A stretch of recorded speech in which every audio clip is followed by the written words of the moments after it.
Episode 3, baby. Today we're gonna fire this lawnmower up. I've got new parts for it, like the solenoid, new wiring, carburetor, and we're just gonna throw everything together, get some fresh gas in it. I've got to get the gas running through the gas line as well, and we're just gonna put some fire to it and see if we can get it cranked up. Okay, so here's our gas line. Last time we pulled out the fuel filter and the selector switch, and the nozzle broke on the fuel filter and the nozzle broke on the selector switch. So I've got to get the little nozzle piece out of this, get the gas flowing through it good, and then we got to hook up the new filter and the new selector switch, and hopefully no extra gas lines. I mean, I may have to use one new gas line, but I think this will do if we just get it cleaned out. Okay, hopefully that does not fit. All right.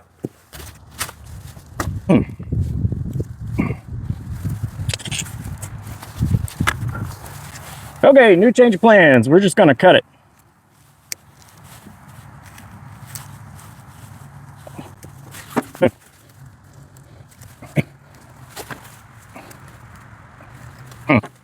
Even newer change of plans.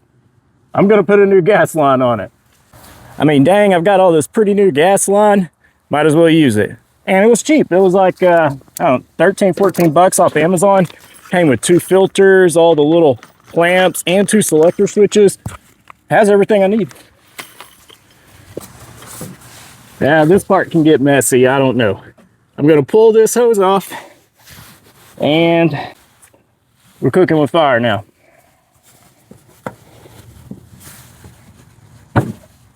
Wow. The gas is still just dripping out.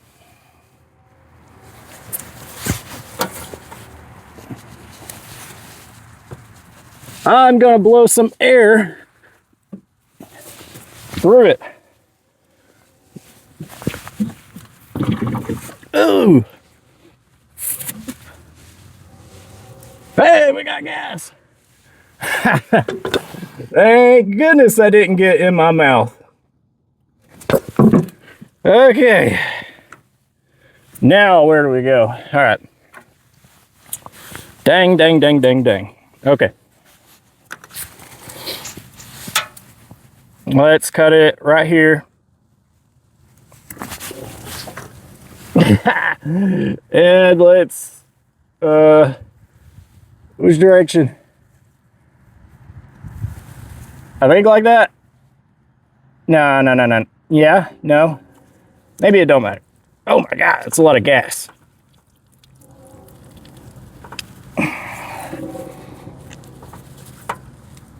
Yeah, it's got an arrow. Jeez. Okay. There's probably better ways of going about all this. Damn.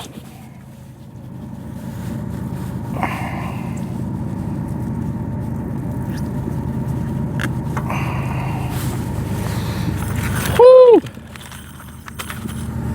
Okay. Good Lord.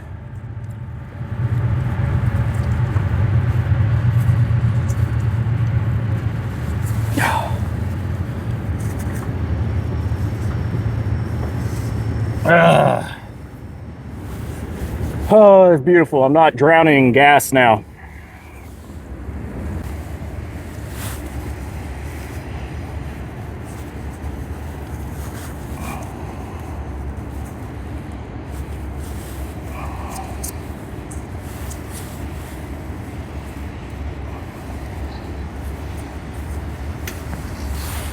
All right. Oh, it's beautiful. Okay. We got gas, we got flowing gas, and depending on how this carburetor does, we may have to change it. I got a new one, but we're gonna test it out and see. Okay, so next, I'm gonna get my wiring diagram that I need, and I'm gonna get my wires, and we're gonna bypass all of the safety switches and sensors and crap like that on here, so that it's just basic push button, mower starts situation here. Let's do that. Push button, solenoid, kill switch, yeah, and some wire.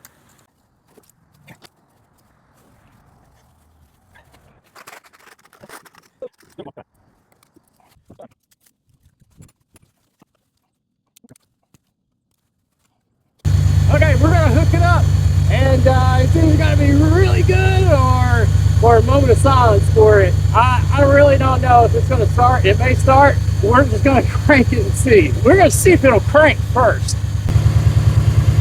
Nothing.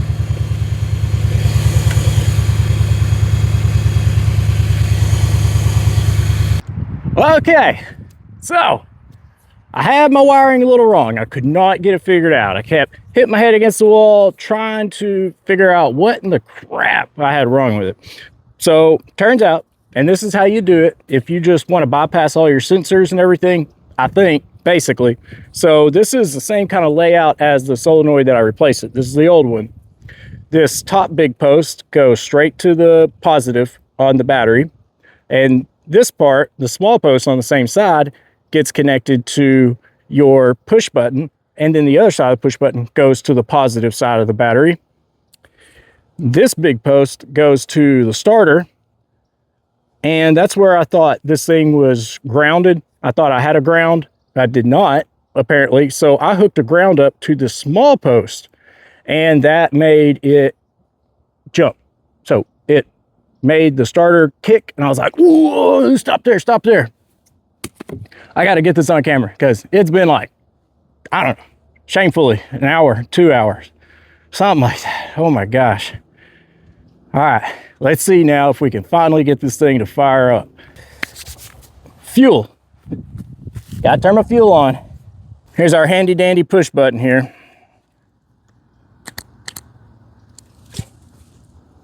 Oh my God. I got to put a ground on it. Oh, there we go.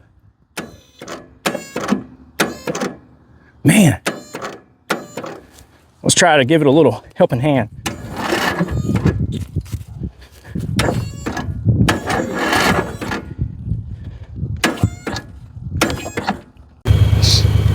All right, so apparently on these Briggs and Stratton engines, apparently valve lash is a common problem with it being too tight. And boy, I don't want to have to adjust the valve lash right now. But what I'm thinking is we're gonna unscrew the spark plug and see if it spins easier with the spark plug out. It's gonna lessen the compression, and let's give that a shot. Damn!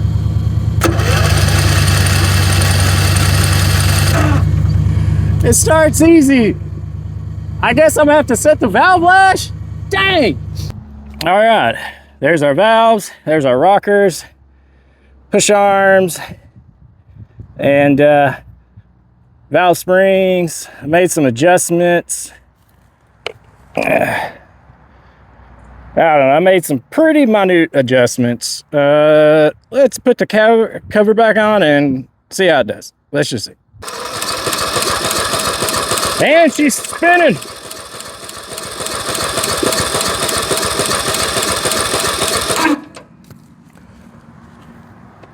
Whew.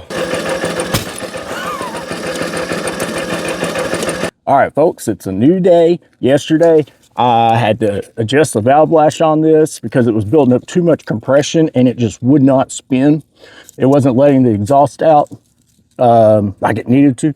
So I've got that. Now the engine is spinning when I hit the button, and it's spinning nice and free. I'm going to alcohol and sand clean the my coil here and around that, the magneto, I guess. And we're gonna see if that helps get a spark. I tested for a spark yesterday and it shocked me. So I know that it's getting some electricity through there. The spark plug that I have in there came off the lawnmower that I was using. It, in theory, should be good. So let's see.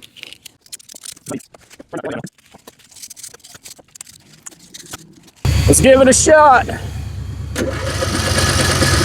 So we're gonna take this sucker off and check the flywheel key. All right, we got a brand new spark plug. We got a brand new flywheel key. I've cleaned out the inside of the flywheel and all the electronic stuff. Holy smokes, let's see if it'll fire. Little update, so on the bottom of the carb on these, it has a fuel shutoff solenoid. I unscrewed the solenoid, snipped the plunger off the solenoid, and put it back on. Let's see if it'll get fuel now and fire up. I could pour some fuel in it manually, and it would backfire. It would just backfire once. It could be that solenoid, and everything I did could have been pointless, but it damn sure could have used the maintenance that I gave it, without a doubt. Regardless, anyways, let's see.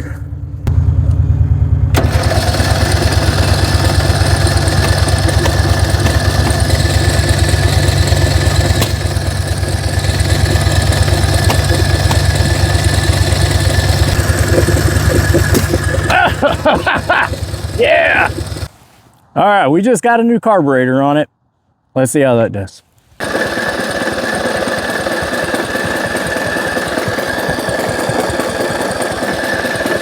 So that's going to be it for episode 3. I'm certain, 99% sure, that it's the ignition coil. I've done everything else in the world to it. And episode 4, I'll have an ignition coil, and surely we'll get that thing fired up. Thank you for watching. Remember, if you got a wrench, you got a garage.